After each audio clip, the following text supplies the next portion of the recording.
One. All right, welcome to the third panel of AcadeConLine. This one tonight is called Teamwork at the Table, playing characters that play well with others. Some advice that we will all need. Welcome to the... So, anyway, I am joined by three fantastic guests. Let's go ahead and I'm going to start right from my top left. Amelia, welcome. Hello. And Hello. yes, and then we have Virginia Page joining us from the UK. Hi. It's very late, so thank you so much. And then finally, Richard. Hello. Somebody that I've wanted to talk to for a very long time, and now I get the chance to do so. Hey. So, like I said, tonight we're just going to be talking about from the player's perspective. A lot of panels are about giving you good GM advice, which is fantastic. But sometimes players need some encouragement as well. They need some tips, and hopefully we can just kind of share what we've learned and how to be kind at the table. So, before we get too far into it, let's just kind of figure out who everybody is tonight. So, Amelia. Hello. All right. What do you do other than a bunch of different podcasts? Other than that, not much. Okay, what are those podcasts then? I am the co-host of Character Creation Cast, which is a podcast about creating characters in different RPG systems. We usually sit down with guests to talk about their favorite games. And then we also do a player advice series called Character Evolution Cast. My other podcast is called Garbage of the Five Rings that I do with my friend Jude Bass, where we read everything that AEG published for Legend of the Five Rings and talk about it. And it's really bad. It's one of my personal favorites. So it's a lot of fun to do, but it's one of those like, oh, I really like this game and it's really bad. So that's one of the reasons I think you'll have an interesting perspective, because on one hand, you have a podcast about making great characters and great narrative, and the other one is all about not so great narrative. Yeah, less good narrative. That's right. How not to do things. That's right. Virginia, let's tell us all the things that you're doing. Oh gosh, that's a list. It is. Yeah, so my day job is I work for Modiphius Entertainment, which is an RPG company. So I get to do a bunch of stuff there. I'm the assistant line manager for the John Carter of Mars RPG. I did a lot of development on that. I've done proofreading and editing for Star Trek. I'm also the creator of the Tribble player characters that we released as an April Fool's. I am responsible for that. And I do a bunch of other stuff. There's a lot of development and writing and things all encompassed in that. Outside of that, I do tabletop roleplay streaming. I play on a bunch of awesome streams over on Tales from the Brim and RPG Webby. And I'm also now a writer. I've taken up kind of some freelance writing. The only one that I can actually talk about is I'm going to be doing some writing for the upcoming The Spy game, which is on Kickstarter now. It's by Black Cats Gaming, who's two wonderful people that I work with at Modiphius, who also own a separate gaming company. So I'm getting to do some writing on that, which is going to be really fun. Awesome. And then you also are part of the Role Play Haven. I am, yes. I'm one of the member reps for one of our branches. So that's, I was GMing nearly exclusively for the last couple of years. I've taken a break to actually play some games now, but... Perfect. So I think, it's like I'm really excited for your perspective, just because from the really in the design industry, as well as being very community focused and dealing with so many different players, it's going to be cool. Richard Kreutz-Landry. All right. So I'm Richard. I am an origami artist when I have the time. And lately, the sort of tabletop RPG thing that I've been doing is Descent into Midnight. I'm designing a game with Taylor LaBreche and Rich Howard, and we're going to be kickstarting it this year, which is awesome and terrifying. I think that's the only thing I have to plug for the moment. Hopefully next year I'll be doing some other interesting stuff outside of the tabletop RPG space. I'm pretty sure that origami art and Descent into Midnight that's all you need. Okay, we'll go there. So we're gonna dive right into it. And one of the things you always hear is role-playing games, it's shared storytelling. So teamwork, collaboration. Virginia, why are these so from a player and game master's perspective, why are these so integral? Teamwork, collaboration with role-playing games. I mean, without teamwork and collaboration, you're not really playing a role-playing game, because the whole point is that you're at a table with a group of people and you're all there to have fun and be immersed and be in this together. So the second that you're not working together, and that doesn't necessarily mean kind of in the narrative of the game, but actually as people at a table, if you're not working together to achieve what it is that you want, and that's to have a good time, it all kind of falls apart. It doesn't really work. As a player, you have a responsibility of working with other people to make sure that they're comfortable and they're having fun, and you're giving them the time to have fun, and they should be doing the same for you. And as a GM, you need to make sure that you're keeping this together, that you are the one kind of helping to facilitate this fun, and you've got a position of kind of almost control in that game, and how you present aspects of the game, and how you get players together and get them working together. Yeah, it's absolutely. I mean, like you've said, it's key, and it can make or break a game. So, Richard, I saw you nodding your head a lot, several times, as Virginia was kind of talking. What are your thoughts on it? Teamwork, collaboration at the table.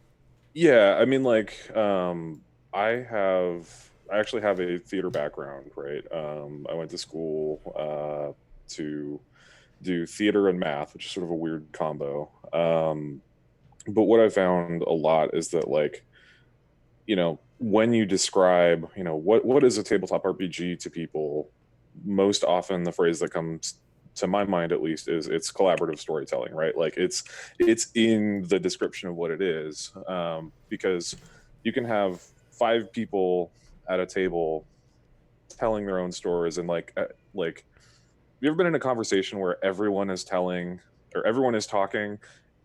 and nobody is like listening to each other, and it's just like you might as well be having that conversation into the void and having it by yourself, because it's like there's no interaction, like or like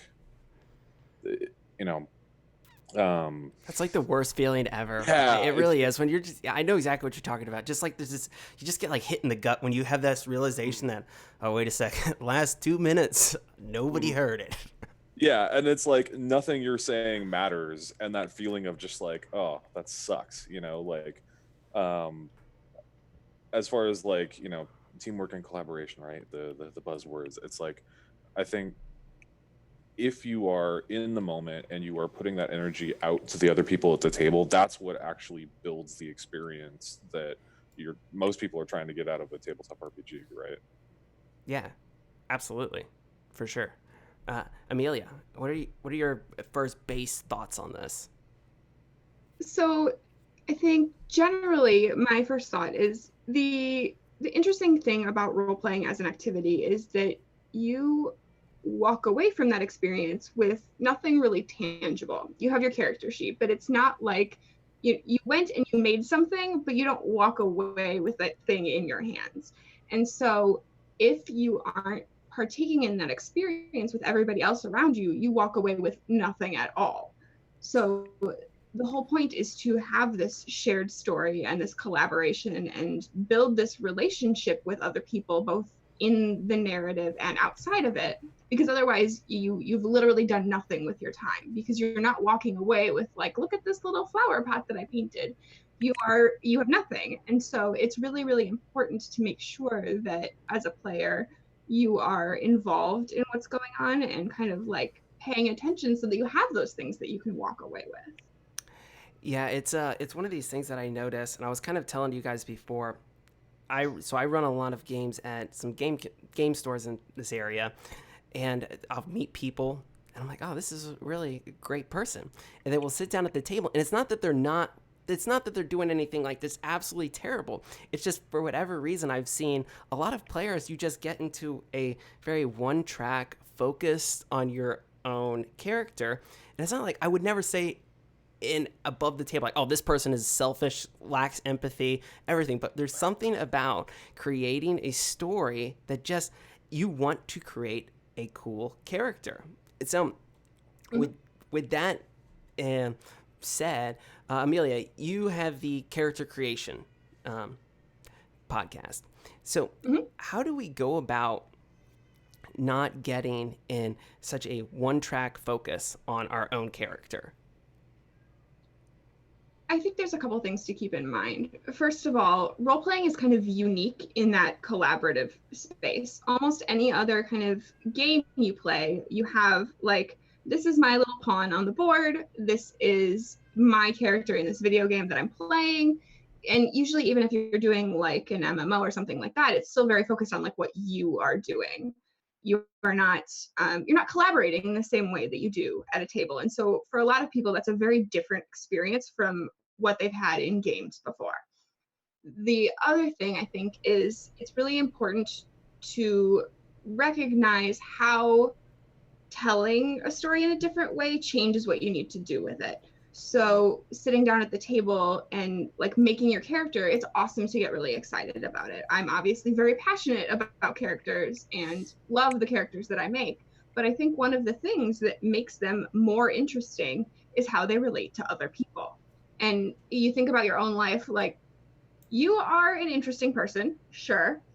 I am infinitely more interesting when you combine in all of the other people and all of my relationships with them and all of my friendships and things like that. I make way more interesting things. I do more interesting things with other people. And so playing a character at the table should work that same way.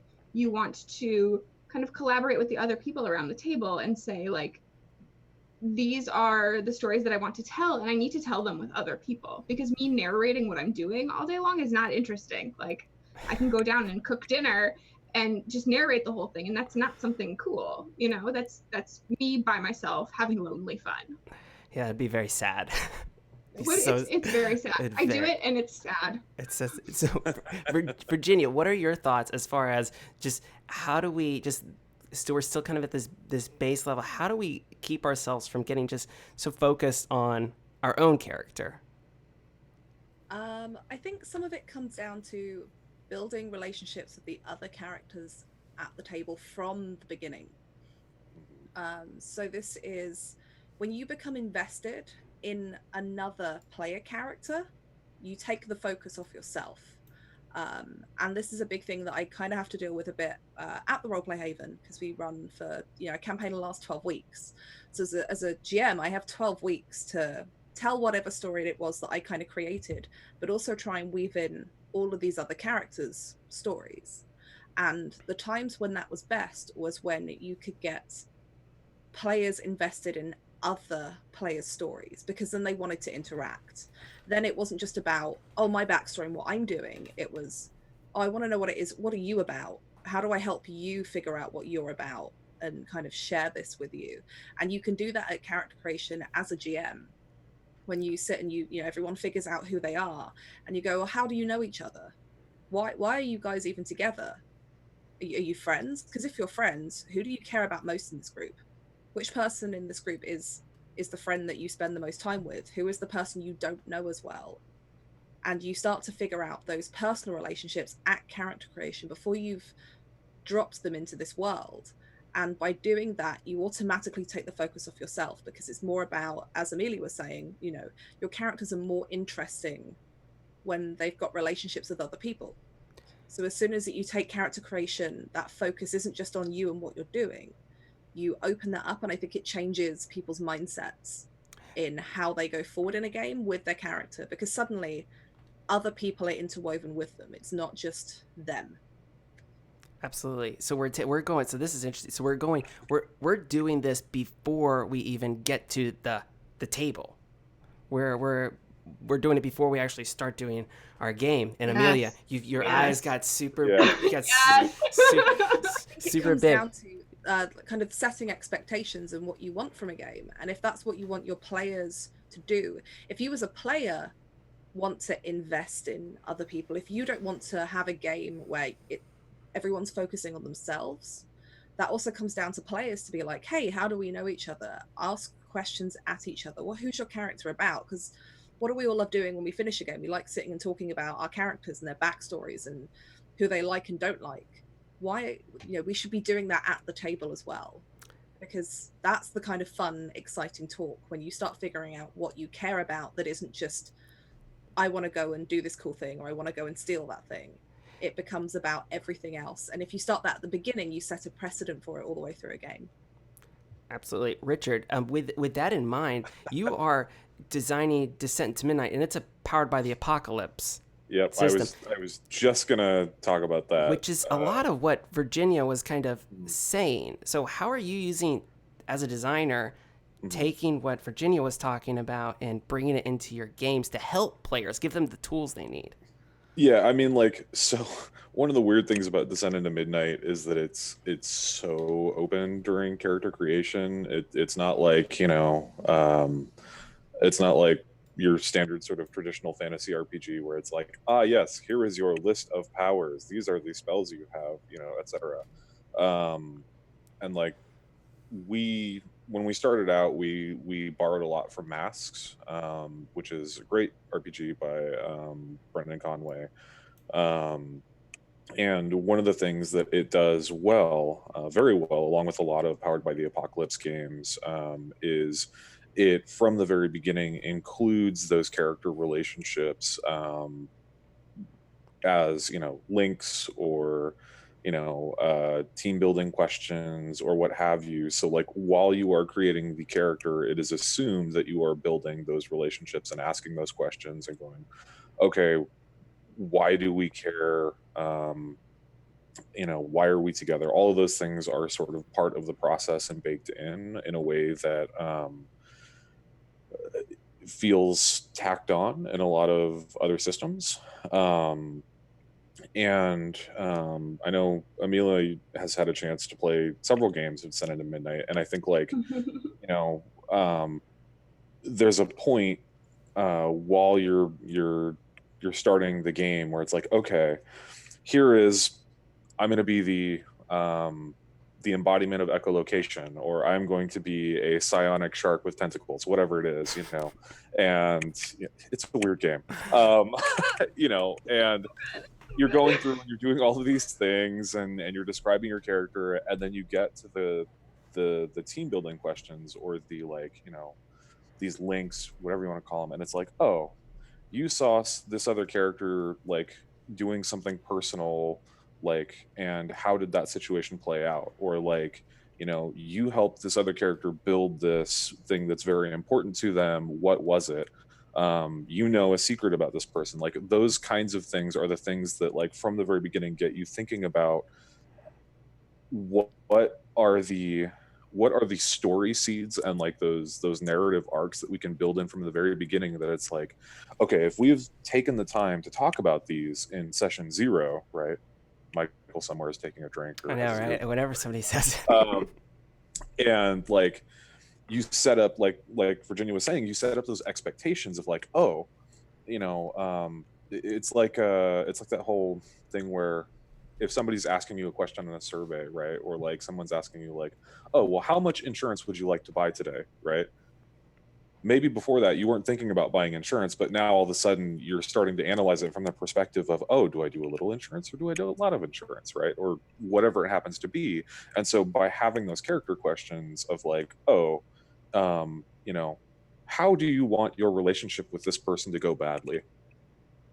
Or, what do you want to do with this secret that you know about this other character? From the very beginning, it's like, oh, it puts you in that frame of mind to look at, as you're playing, these are the things I need to look out for, and they all involve other people, instead of what is the secret that you have and who is the person that you need to,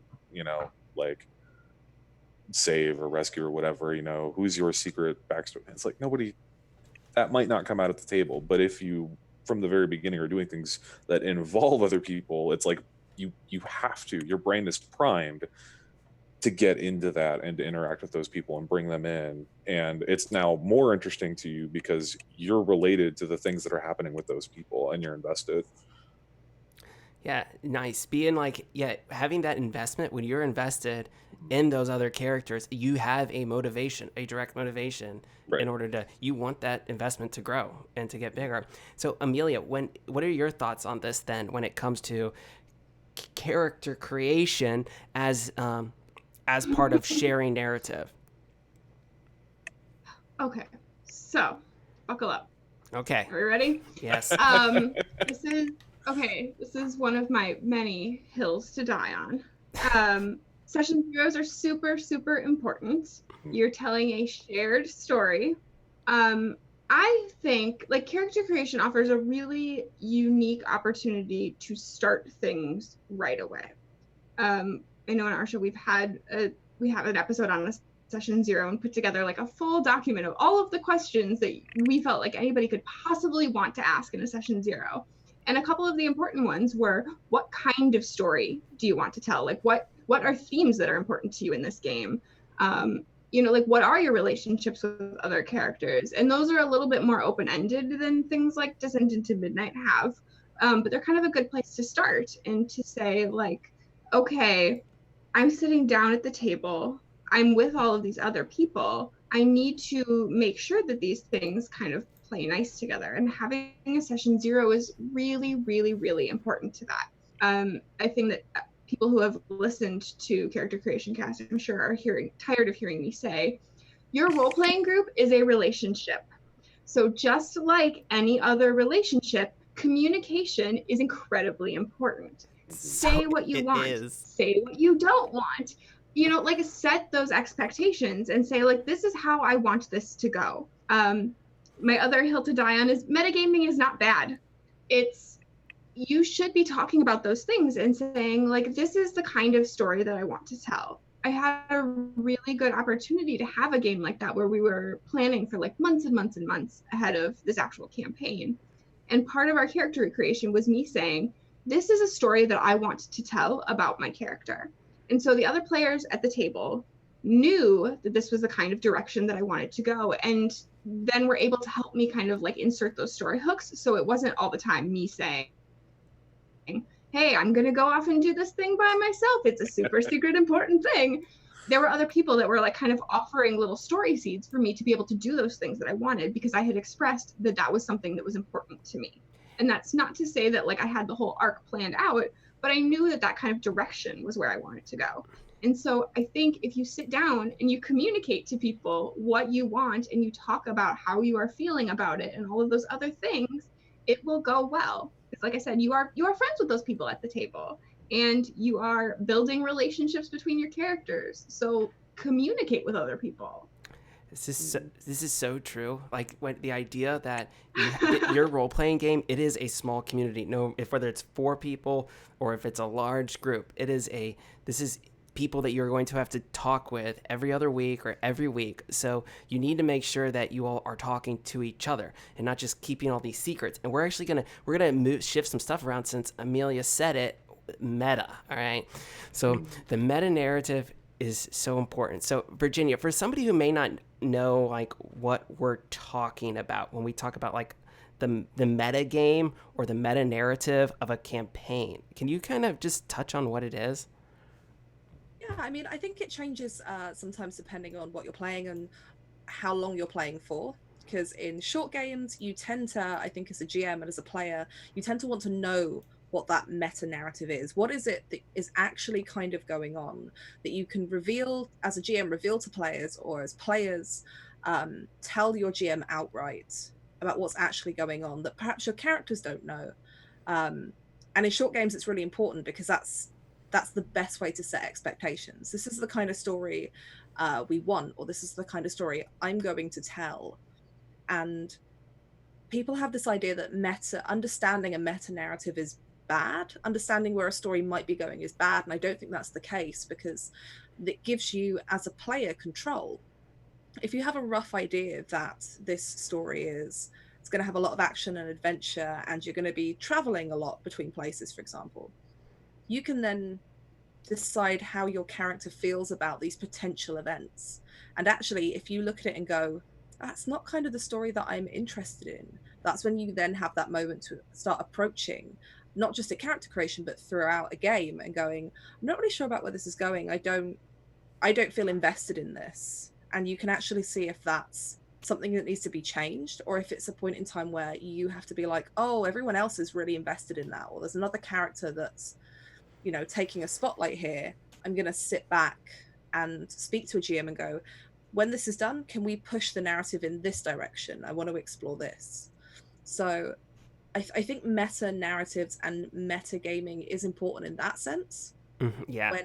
Because it's that social contract that you build at a table. If you're playing a horror game, the meta narrative of that game is there's going to be weird, creepy stuff that's going to scare you. And it's the social contract you set up to say, I'm okay with the direction this is going in. Yeah, I just, if you don't mind, like, one of the biggest like table safety failures that I've experienced in a game was a situation where we thought like the game worked a certain way and that there was supposed to be a secret about a particular relationship that involved two of the player characters, and we thought that one of the player characters was not supposed to know about it. And so what happened was, like Mike, as the player, I was like, oh, that's sort of weird, but okay, we'll go with it. And ended up like working on the story from one angle, and then at the end it was a surprise to the other person who thought that we were doing a very different story. And then the reveal was kind of like, oh, this is not what I signed up for. So I think like it's, like you said, like it's important that everybody kind of knows what's going on and knows what to expect. And the meta narrative can be like a really powerful tool for making sure that like everybody is like prepared for what's going on, and not just from the like, the, hey, we're all going to tell a goofy story and it's going to be about this, so let's all work towards that, but also from like the safety perspective of like, hey, if you're not expecting this, like we don't want to like spring that on you as the player if that's not something that you wanted.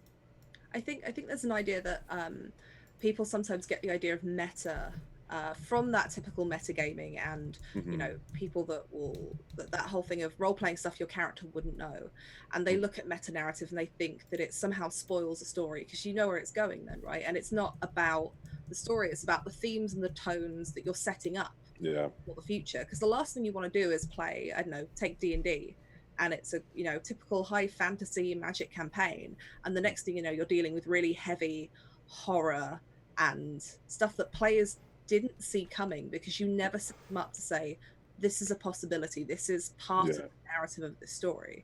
So like you said, it's not just about getting people on the same page, it is a safety thing, which is the biggest thing. Because again, it comes back to that idea of teamwork. If you as a group can't collaborate and go, these are the things we like and don't like, this is where we're comfortable and where we're not, you're not having fun, and that's the only way you can lose at an RPG.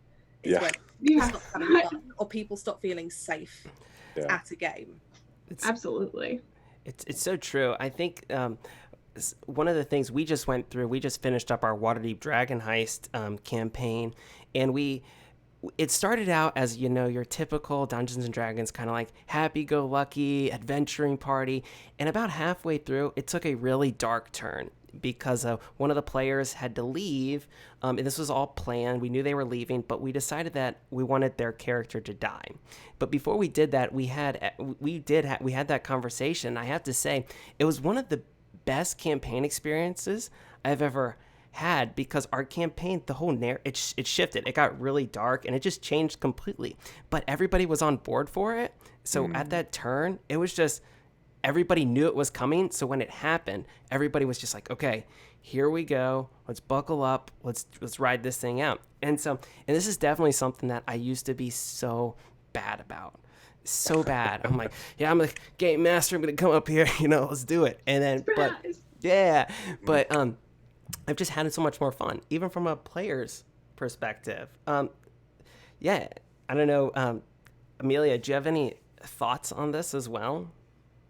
I think Virginia's right that like if you're not having fun, hey, RPG Academy, if you're having fun, you're doing it right. That's right.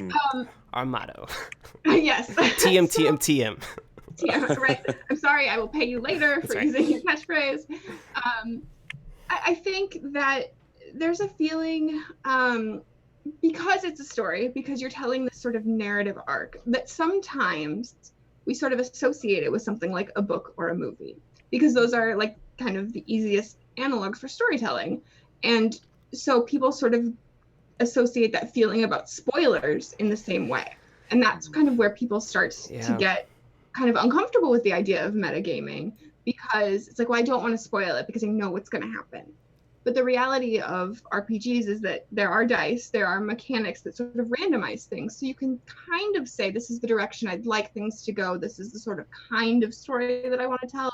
But you can't really have spoilers. There aren't spoilers because nobody knows what's going to happen. Like even the GM running the game doesn't know what's going to happen unless they are completely railroading the game, which I would also hope they're not doing. So I think that that's where that discomfort and that kind of disconnect comes in. But there's a lot of value in being able to sit down and say, you know what, this is the kind of thing that I want to do. Because we should be honest that a lot of us are adults. We don't have a lot of free time. Role-playing games take a long time. You know, most of us play for like 4-hour sessions. That is not a small amount of my day. And so if I'm going to sit down and do something and take that amount of time and try and do all of the scheduling that it involves to get 4 to 6 people at a table, I want to be real sure that what I'm doing is a thing that I want to spend my time on. And I think that there's nothing wrong with, you know, like I said, with communication and saying, this is what I want. You know, it's not, I don't think it takes any of the surprise or fun out of it. I think it adds more. And the same thing with the other kinds of expectations about safety too, is that again, this is a very valuable amount of time. And if I get to a table and it's like, this is awful, it makes me uncomfortable, I'm not having it, I'm not going to spend that kind of time on it anymore. There was a point where my gaming experience was so bad that it was like, I don't know if I want to keep doing this. Like, this is a thing that it may just not be for me. And that's a horrible feeling, because games can be really great and they can do lots of cool things if you are willing to kind of put in the effort to make sure that they do. And it does take a little bit of work, but I think it adds so much more.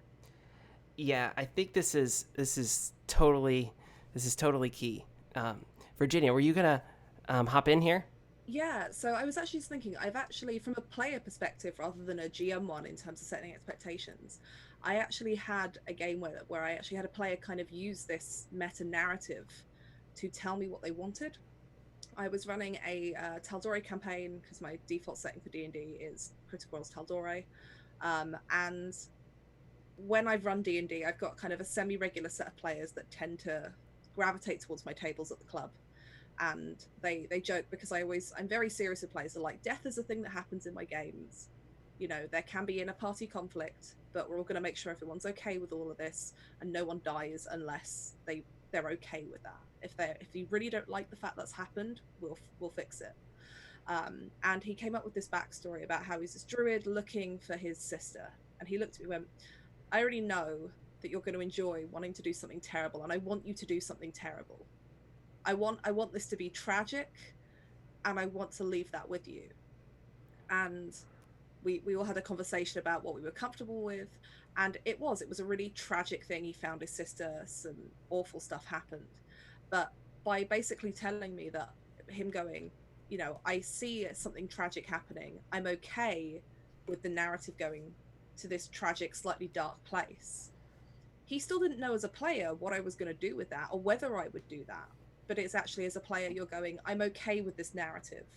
I'm okay with you as a GM or as other players going down this route, and I want you to, because that's what I want to explore. He was still absolutely gobsmacked at the table when the revelation about his sister showed up, and he was like, this is great, I told you what direction I wanted, but it was still a surprise. Yeah. So I think that's how players can use that meta narrative, because I think a lot of the times it's put on GMs to kind of give that to the players, whereas it really, players should be going, this is the kind of story I want. And GMs, you should take that and absolutely run with it. Yeah, no, I think it's so important, and that actually kind of leads into this next topic. Richard, when, like Virginia was saying that this player came to her and talked to her. So how can players, how can players help the GM when it comes to telling the story?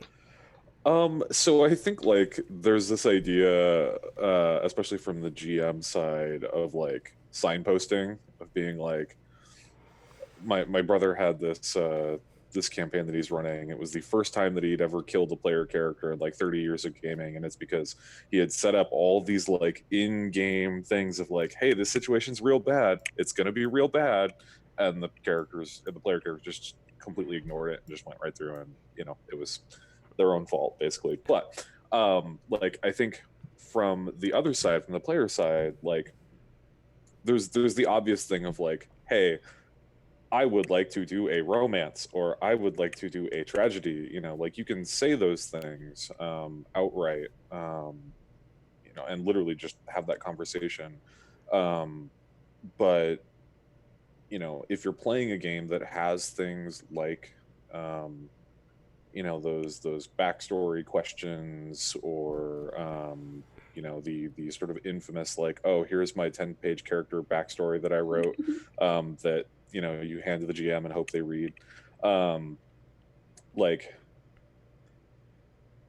you, as a player, like, you can do things very much outside of things and just say, hey, here's the thing, here's what I want, here's the genre. You can like, within the narrative, right, you can say, oh, if the GM is asking, you walk into a bar, what do you see there? If you want to have a goofy fun times adventure, you can say, oh, well, here's this goofy thing going on.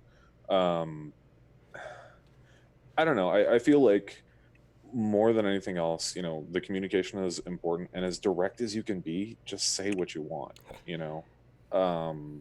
Yeah. because, just like the thing with, the situation that my brother had of, if you're trying to put signposts in the narrative and you're not explicitly saying, hey, this is very dangerous, or hey, this is the goofy character who is clearly the one that you're going to go on a silly adventure with, like, people are going to miss it, because you've got a lot of things going on, and like, as someone who's running the game, you've got a lot of things to balance, right? And as a player, potentially, right, and especially a lot of like the games where it's like, okay, there is one GM or guide or whatever and several players going on, like, theoretically you may have less things that you're focusing on, or more of your focus is on like your character and like the things that you want them to experience, and so like you just have a little bit more brain power to put into that and say, oh, these are the things that I would like, and if you put out something in the narrative to say, oh, this is like, hey GM, take the hint, they may not get it because they've got a lot of stuff going on, Yeah. Well, Being everybody's different. Everybody Yeah. looks at the situation differently, which is why That's true. sometimes signposting doesn't work, because Mhm. you may be like, oh, this is a terrible thing, like, don't go there. And I'm reading that as like, oh, there's a lot happening over there, I should definitely go there. Cool Yes, adventure yes. time. That's where the story is. Mhm. And so signposting, I mean, it can work, and it's, it's one way to do things, but I do Mhm. think that sometimes those signs can be misread, because we don't have, unlike actual road signs, there's not a universally accepted like do not enter sort of sign in role playing, and so it's really easy for that to be a miscommunication, because I look at things differently than you. I'm looking at okay, this is what my character sheet says, this is where I'm going, and you're like, Mhm. no, don't. And I think like one of the first thought I have is like, play games that incorporate player agency as part of them if you can. So like, if you're playing a game, like some PBTA games where it's like the player has the option to say, hey, these are some of the consequences that I would like for this action. It's it's a way to help give them some agency and say, oh, hey, I failed at this thing, and there's 3 things that I can pick from that can be consequences, and one of them is, hey, I put all my friends in danger, or hey, I lose control, or whatever it is. Like, that's a way to say, hey, this is what's important, or this is where I think I want the story to go as a player. Yeah. Sorry. Oh, there's the kitty. There he goes. One of the things this is interesting, and Virginia, I want to get your perspective on this after working on so many different game lines. As there's been a conversation in the last couple weeks I've seen in tabletop RPG Twitter about what a GM is. All right, and for years and years and years, there have been, it's almost ingrained within the culture of tabletop role-playing games that the GM is the final arbiter of everything. And so almost like I try to tell my players so often, tell me, just talk to me. And they won't, and they've been getting a lot better lately, but it's one of those things that's so hard for them because it's like, this is not my responsibility here. So I know that's definitely something that people have been talking about as far as Dungeons and Dragons specifically, but Virginia, what is your perspective on this as far as the role that the players share then with the Dungeon Master? And do you see that kind of, like, are we stuck in a very old school mindset? I think it depends on the game, and I think a lot of it is mechanics based. So Richard mentioned Powered by the Apocalypse. I played Masks, and that's really good at handing that to the players, and it's in the mechanics, so I think it doesn't feel as strange. For some of, obviously, Modiphius, we have 2d20, and that's got some a mechanic called Momentum, which allows players to kind of create stuff about the game as part of the mechanics. So that can do it, but I think some of it comes down to setting, again, it all comes back to setting expectations, and that when you play this game, it is not a GM and the players are a team, and the GM is by themselves at the head of this table. You're working together. And I think sometimes you even have to just tell players what their responsibilities are. And I think for me, that comes down to kind of three core things when it comes to helping your GM out and giving yourself agency as a player, and that's making characters that work for the game that you're in.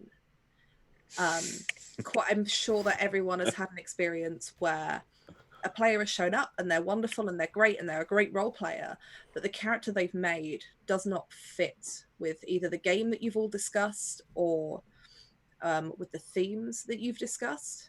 And you can try and get that in, but it's really difficult. And instead of telling a GM, hey, this is what I want to do, they've just kind of done it. And then you've got a GM that's stuck having to do all this extra work to work this in.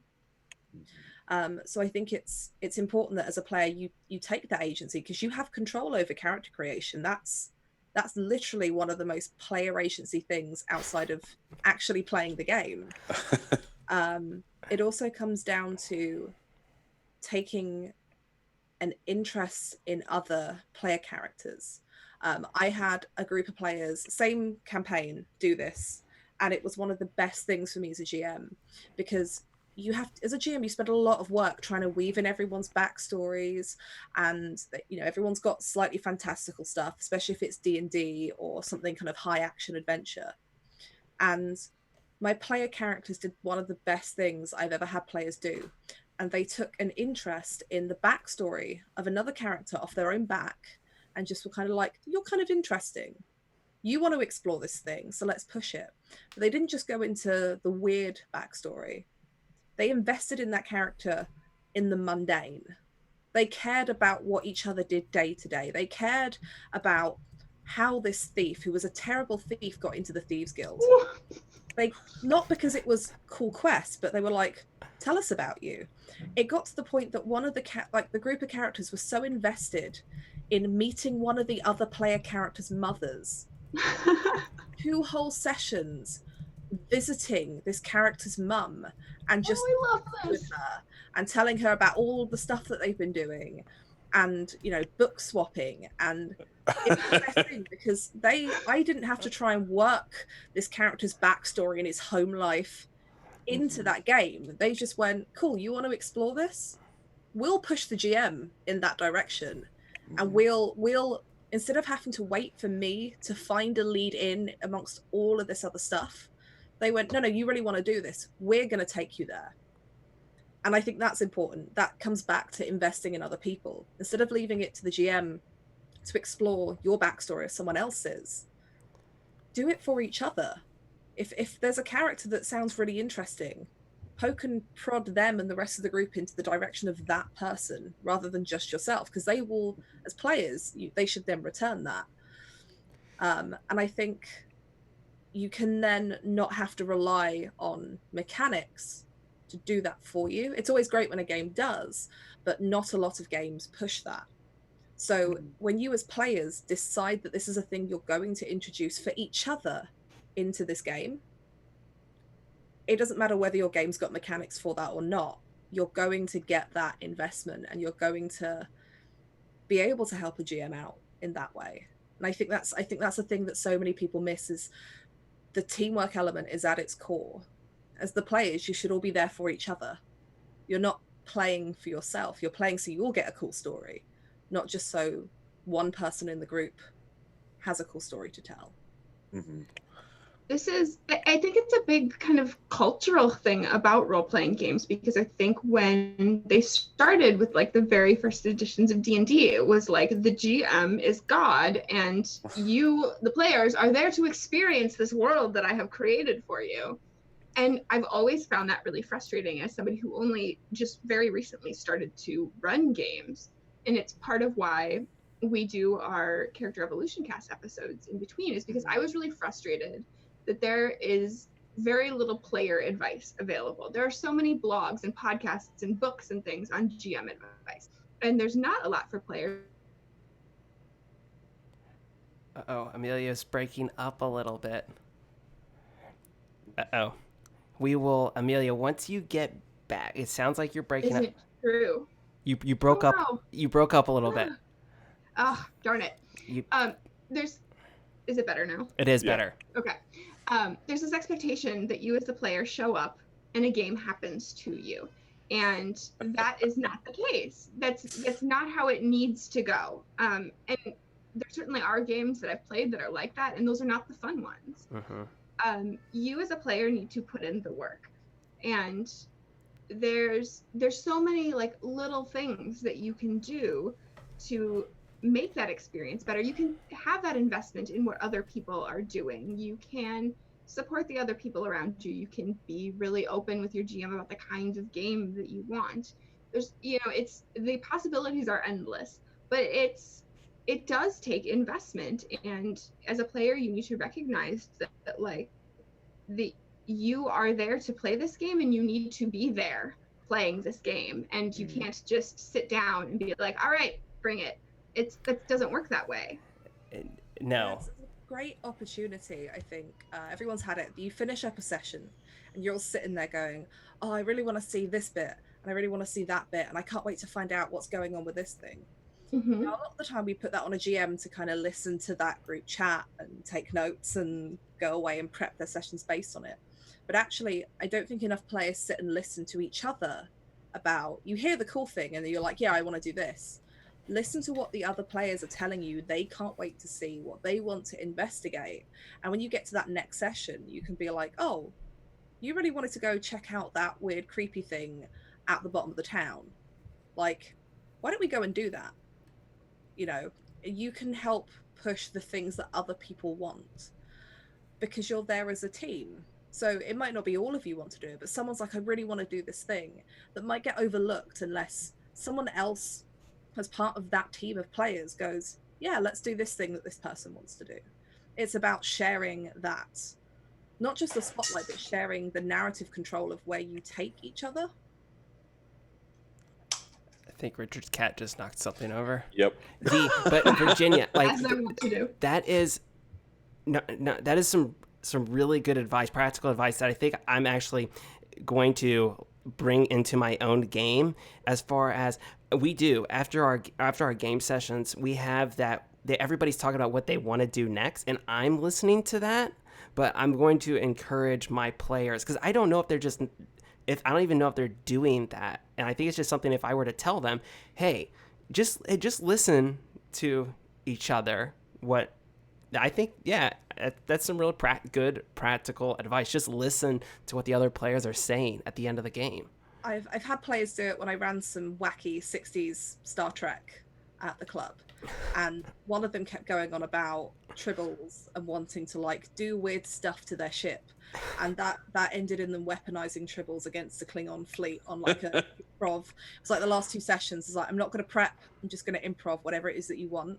And because they'd all listened throughout the end of this game, like, oh, I really hope this thing shows, I hope we get to do ship combat, oh, I really hope, I'd like to fight some Klingons, I really want to see tribbles show up. They'd all listen to each other, and so at the end of those sessions they all kind of came together and was like, oh, you wanted this, so let's have this and this and this, and they kind of did that themselves, I think, without really realizing that's what they were doing.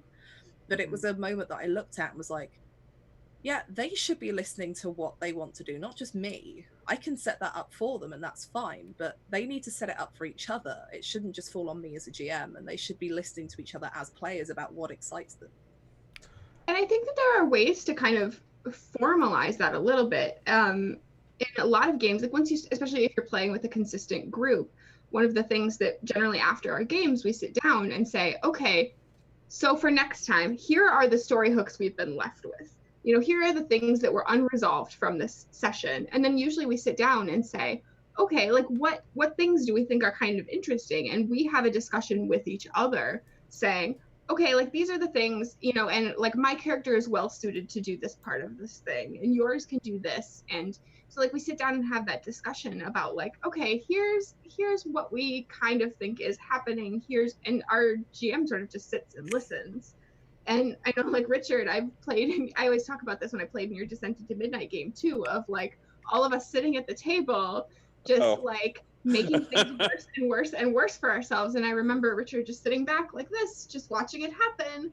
And like, because you as players can do that. Like you can go and, you know, and I'm sorry, GMs, for this advice that I'm giving people, you can do whatever you want. You can, I mean, if that's the direction that you want to go and that's the game that you want to play, go do that.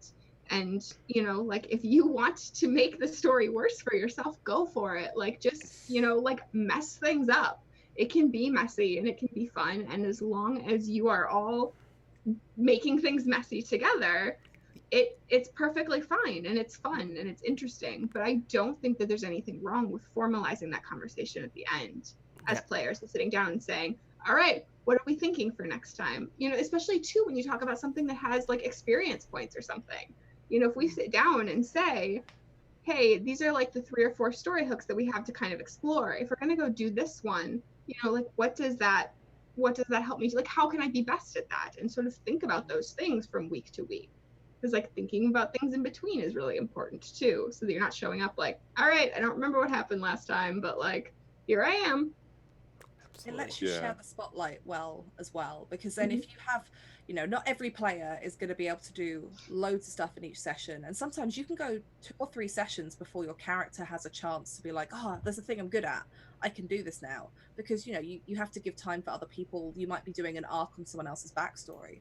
So when you actually have players that listen to each other, rather than forcing it on a GM to find a way to shoehorn this player back into the action, you as a player can just go, hey guys, I feel like I haven't done anything in like 3 sessions. Is there a way that we can kind of push this for me to do something for a little bit next time? Or, you know, do you feel like your arc's going to go on for a few more sessions where I'm going to take a back seat, so that you can set expectations for them?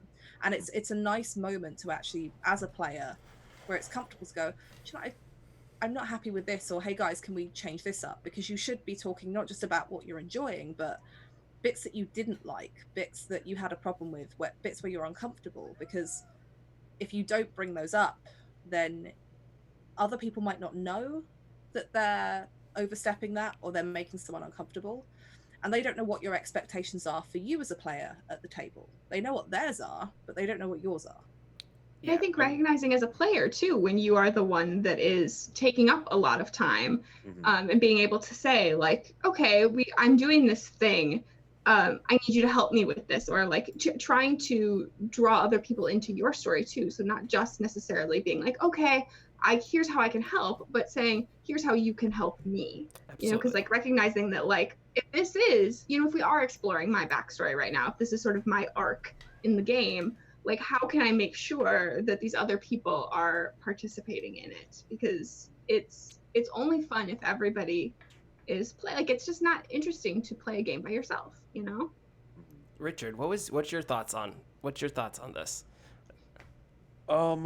So the thing that I think I am most proud of with Descent into Midnight is actually the sort of guided meditation which we do at the beginning of sessions and at the end of sessions.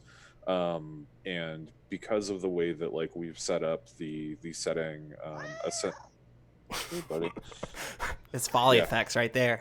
so my cat is telling me what he needs as a player, and apparently it's tuna. So go away. uh, no, but what I was saying is like we framed the sessions at the beginning and the end with this like visualization of the emotional state of the character and sort of like the effects that they're fighting this existential corruption, and like how is that affecting them.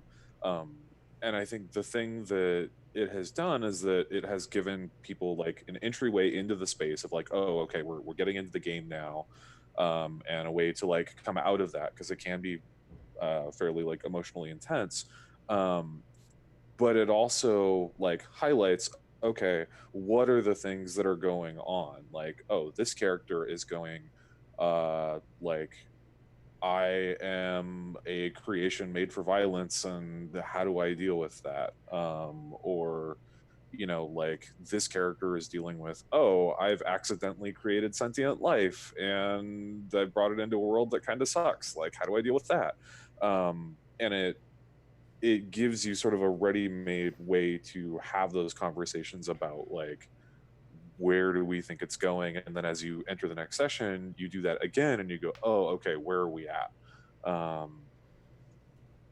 And I think like there's also, I'm reminded of Rich Howard just was posting recently about a Star Wars game that he did the other day, a while back, where each of the players like was asked to write like 3 or 4 things that they wanted to see in this, like, I think it was like a one session thing, and it was like a speculative, what would Star Wars Episode 7 look like, right before this was before it came out. And then the GM sort of like took a couple of those things and arranged them and said, okay, these are the things that I think we will do, and we'll have like opportunities for everybody to get at least one thing that they wanted out of this one session.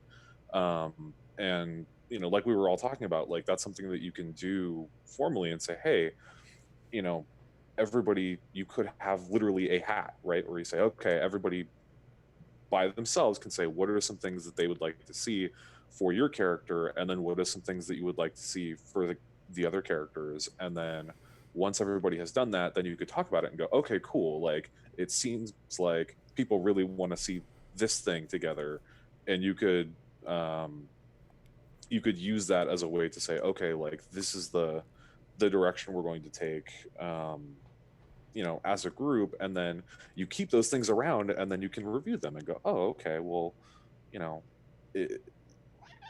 the other thing that does, it's not all about what do you want to see, it's putting you in the mindset of what are the things that you want to see from everybody else as well, which I think is super important, right? Because it's too easy to get to like, I want my character to be, Wolverine, lone badass, whatever. And then, all of a sudden it's like, oh, but that's boring, Yeah. And like in the sessions too, it's like those mundane details are the best, right? Like, Yes. when you're listening to like long form APs, a lot of times, right? I know like there are ones that I've listened to where it's like they're telling this epic story and da da da da da, and I'm like, the things that I remember about them are the times when you go for the shopping montage or the dance party or going for tea or whatever. And for me, I think a lot of it is because it refocuses things on like those interactions that are normal between people, and it builds those relationships.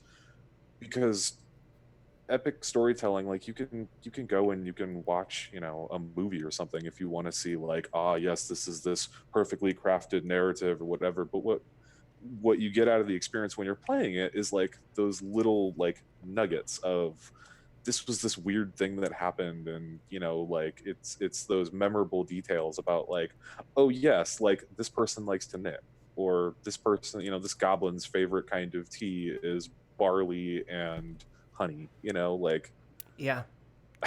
I think it's really interesting that you actually bring this up, because earlier today we had our world building panel, and Federico Sons was part of that, designer of Nibiru, and this is actually one of the things that he talked about. We're talking about world building from a game design perspective. He's like, make your world relatable. Your players will remember when you talk about that your world has coffee in it. And so I think it's just interesting that where it applies to game design, these make your world relatable, the small mundane things can really tie people together. It applies to the smaller level as well. I mean, who would have thought? Yeah. You know, the funniest thing about that is I say, yes, the mundane is really where the good stuff happens, and I'm working on a game where you're playing psionic fish alien creatures who are fighting a weird existential threat and communicate through like another dimension. So but the things that you set out when you do the world building for a game like that, the things that you set out, you know, like one of the questions is like, what is a thing in your setting or your world that is like a thing that most people don't notice? You know, like what is like a God, yeah, that's the best question. I love that. Like we had like little like street sweeper grub worms or something one time. But like it is those little things. And so in a thing where you say like this world has coffee, that tells me so much about this world. It tells me that people like caffeine. It tells me that there must be somewhere that you can grow coffee. It tells me people might have like a morning routine that involves coffee, or that there, you know, is like some sort of social situation around coffee. Like something like that stretches out into so many other things that you do. And it's the same with your characters. Sitting down and saying like, little things like, I have this sword and it's super important to me. Okay, well, where did you get that sword? Does it have a name? Why is it important to you? What about it makes it special? Is it a totally normal sword, or is it like something super fancy? It's all of those things tell you something about where your character has been, what's important to them, where they want to go. And so like tiny details matter. And it's something for other players to hook onto as well. So it's like, you know, if you're, you know, it's always those offhand things, right? Like it's like you're talking about like, oh, you know, some minor detail about your character's equipment or something. People can go, oh, that's a thing, and they'll say something about it, and all of a sudden that little bit of that little tiny seed can grow into something really important. Like, you know, oh, that's actually like my armor has a leaf pattern on it and I'm a dwarf. Something like that can be like, that's a little strange, I need to know about that. And then all of a sudden that can turn into, you know, the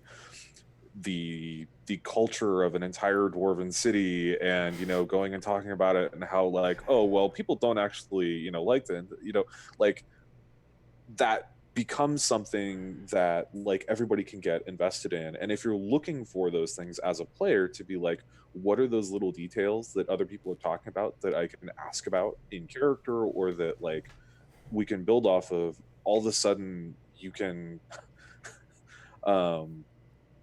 it's a way for you to engage with other players and get interested in like what they're doing. Because like, I don't know, like coming from a theater background, right? Like there's this idea that, you know, you have to cheat to the audience, right?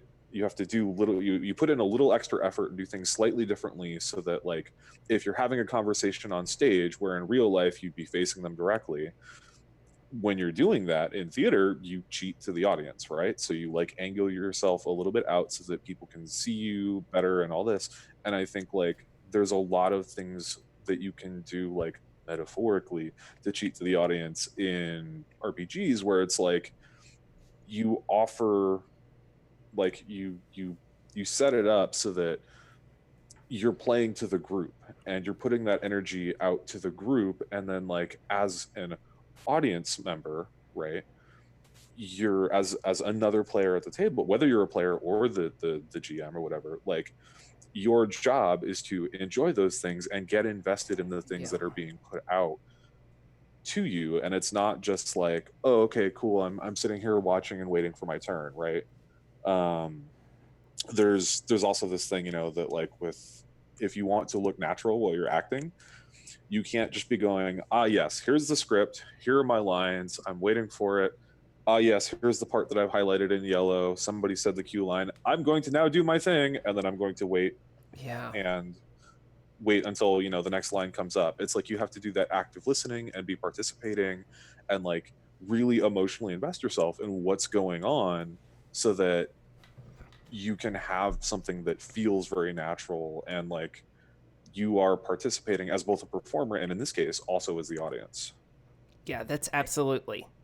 I think the point that you made about the mundane and that like those little details that other players can pick up on, that you as a player or you as a player can pick up with other people. It goes back to what Tom just said from the previous panel about relatability, because there are, you know, what you actually relate to in a person isn't necessarily their cool or uncool or tragic or heroic in real life. When you talk to people, you know, as I'm talking to you here, what makes you interesting isn't, you know, the fact that just a backstory, it's all the other things. What are you about as a person? How does the way that you speak inform me about you as a person? You know, how does even simple things like as an RPG character, if you're in your home, what does your home look like?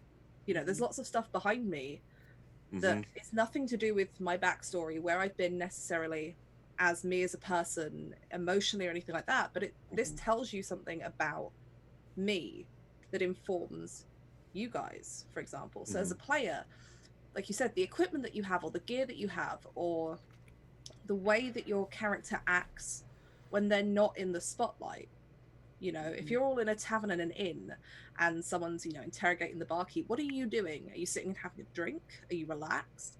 That all informs little bits that people can pick up on, that you can maybe aren't part of a story, but that you can spin into something interesting, or that another character will latch onto and become interested in your character because they're like, oh hey, you're the, you know, you are that cool person sitting in the shadowy corner in the back of the tavern. My character's interested in that. Yeah. Talk to you. That's what makes people interesting or characters interesting outside of wanting to discover their backstory. It's what you pick up on as a person when you see them being just a normal person. That's what interests you, makes you want to go over and talk to them. It's why we like NPCs. When, you know, you walk into the shop and the NPC's working away at something or doing something, the first thing a player normally says isn't, hey, can I buy a thing? It's, hi, what is it you're doing here? Yeah. Because they're interested in that weird mundane thing that for that NPC is just everyday life, right? So as players, you have to have that for your characters so you can pick up on it with each other. Yeah, and for the other characters, so being able to pay attention to those other things too is like not just having them about your character, but looking at the other people at the table and saying like, what have they told me about themselves? Like, what have they brought with them? And like, you know, like the armor or the sword or something, like why? Like asking those questions of like, hey, what's up with that? Doing? Yeah. They're all doing this stuff. They're off doing this. What are you? I want to know what your character's doing.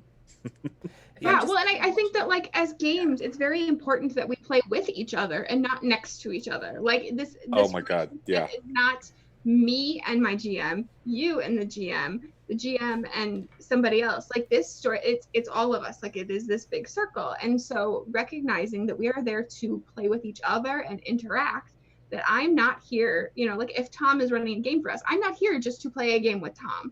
I'm here to play with Tom and Richard and Virginia.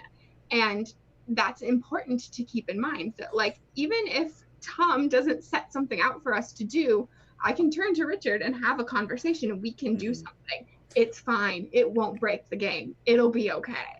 And but like, playing together and doing things together is important. I always think of like the example of like music, right? Like, okay, as a band, we're gonna get together and we're gonna jam for 4 hours, right?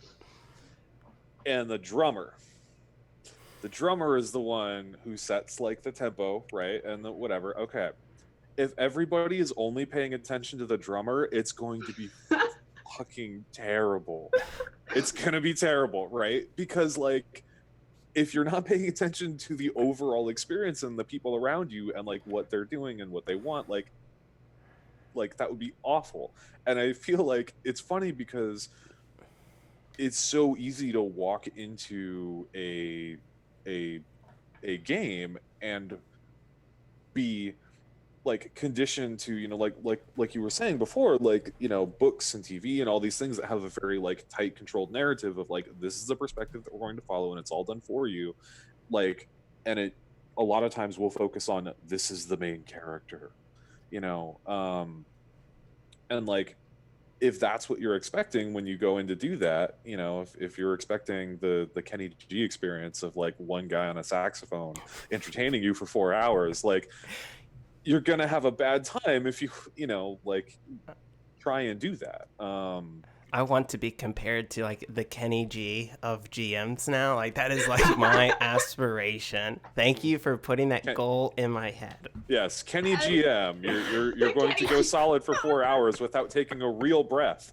That's I think that explanation too extends to what we were talking about before about like making sure that your character plays well with those other characters too. Like, you don't just show up and you're like, hey, I brought a ranger, and everybody's like, we're playing Shadowrun, like, I don't know what you're doing for. But like making sure that your instruments go together too. Like, I did not bring a pipe organ to this rock concert, and it's really important to make sure that all of those things go together, that like you don't walk in with this character and be like, here's what we're doing, I'm ready, and everybody's like, this is not what, you know, and like, it's not on the GM to make that happen. It's on you to collaborate with all of those other people and do that thing together. Absolutely. And I think we're closing in on our time, and I think this is the perfect time to kind of wrap things up with the idea that, you know, as role players, GMs, and players, we are just making beautiful music. That's all we're doing. But before we go, we're going to go each of you real quick. What is like one last piece of real practical advice that you can give? All right, Amelia's thinking, so we're going to go over to Richard. All right, okay. Richard, what is one piece of really just real quick, like, what's a practical advice that you can give to a player? Like, this is what you can do to be nicer or just a more teamwork-focused player. So at the like end of a session or even during a session, challenge yourself to write down one thing that you want to know more about for each other player character at the table, and then bring that up at the end. And when you start the next session, take another look at those and be like, hey, these are things I should ask about. Because it will get you in that mindset to ask about, you know, or explore those things, and maybe they won't all happen. But you've done something. Yeah, you've done something to invest yourself in the other people's narratives at the table. Absolutely. Virginia. I would say it's along a similar line, but pay attention to what other people are really excited about for their characters. Take that pressure off of your GM to make it their job to find a way to get all of this in, and actually care about other people's characters and what they want, and move the game in that direction. Take that agency for yourselves as a group and actually talk among you and say, hey, you know, who wants to take the spotlight? Who wants to do this? Do you want to explore that thing? And then go to your GM and say, we want to move it in this direction for you. Can we do that? And I think that helps everybody. You then start actually caring about people at the table that you're with and how much they enjoy the game. You start caring about their characters, and you're doing your GM a favor as well, and you're being good players because you're giving them that little bit of freedom to let you go, and they can then focus on doing a million other things that will make that game even more awesome. Awesome. Amelia. I think you should take a minute to check in with the other people that you are playing with, not just before a game and after a game, but during a game while things are happening. It's good to take a moment and say, hey, is this something you want to do, or is there a direction that you'd like to go when this scene is over or whatever? And when there are those sort of heavy moments, to check in and say, like, is this okay? Are we fine with the direction this is going? But have those small moments, and it doesn't have to take a lot away from the game to just look at somebody and be like, is this good? Are you okay with this decision? And it can make a huge difference to somebody, because sometimes it's really awkward to be the person to be like, I don't like this. Like, you don't want to be the fun sucker. You don't want to, you know. And so turning to somebody else and saying, like, hey, is that good with you? just to get that confirmation. Like, yes, we're all doing this and we're all enjoying what's going on. Absolutely. And I do like a lot of this stuff tonight. It comes down to communication and not just talking, but listening and just being nicer and showing some empathy. So I really do have to thank you all for joining me. This has been a real, some really great advice, some high level stuff, some real practical stuff. And I really hope that those listening, and then when it goes up in the podcast, that people can really just take some of this advice and bring it to their games. That's what this is about, not just us talking into the void, even though it feels like it sometimes.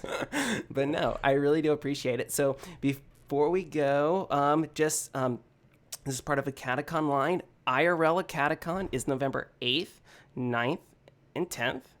I know Amelia will be there, and Richard, you'll be there too. I will 100% be there. It is my favorite con ever, and I will go every year until it stops happening or I'm dead. So cool. Yeah.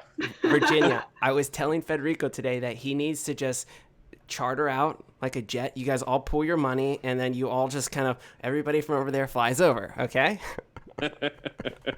I'll talk to them about it on Monday. Yeah. See if Modifius has some money, okay? They send you guys, okay? So anyway, before we go, you all can find me at BezcarTom on Twitter. And then we'll be starting up our Ghost of Saltmarsh stream here in the next few months. And then, Amelia, where can people find you?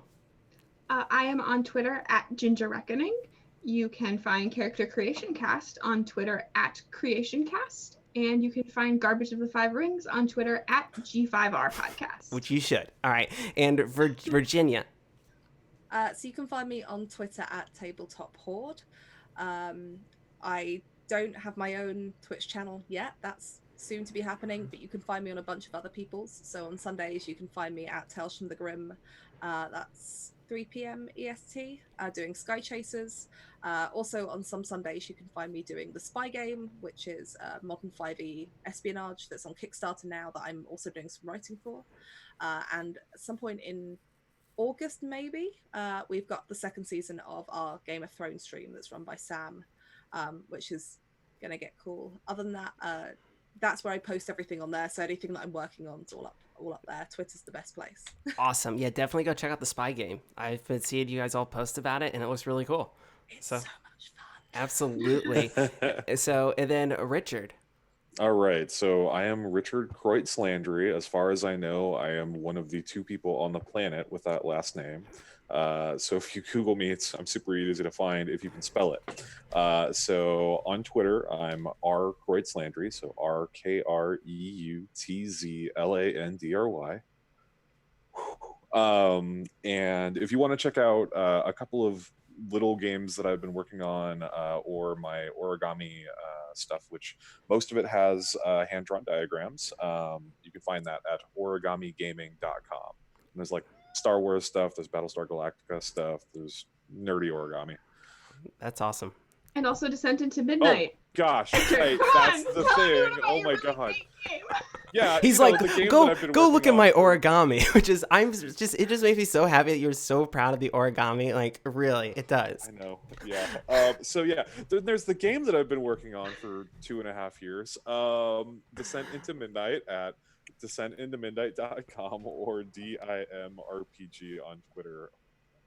Yes, that's the thing. All the playtest stuff is still out, yes, so people can play. I'm just gonna, you know what? I'm gonna handle this, Richard. Don't worry Please. about it. Yeah, you can. I mean, it's one of my favorite games that I've played in years. Like, I will anytime anybody is like, want to play? Yes. Okay, perfect. All right, so we will leave you at that. Tomorrow we have several other panels going on. Michael will be hosting one with Victoria from the Broadswords, and then also Richard, your game design partner, Taylor, will be a part of Michael's GMing 101 panel, and then we'll be doing a live detention tomorrow as well, talking about the future of AcadeCon. So make sure you check those out. And other than that, as always, if you're having fun, you're doing it right. Doing it right. TM. All right, we will see you all later.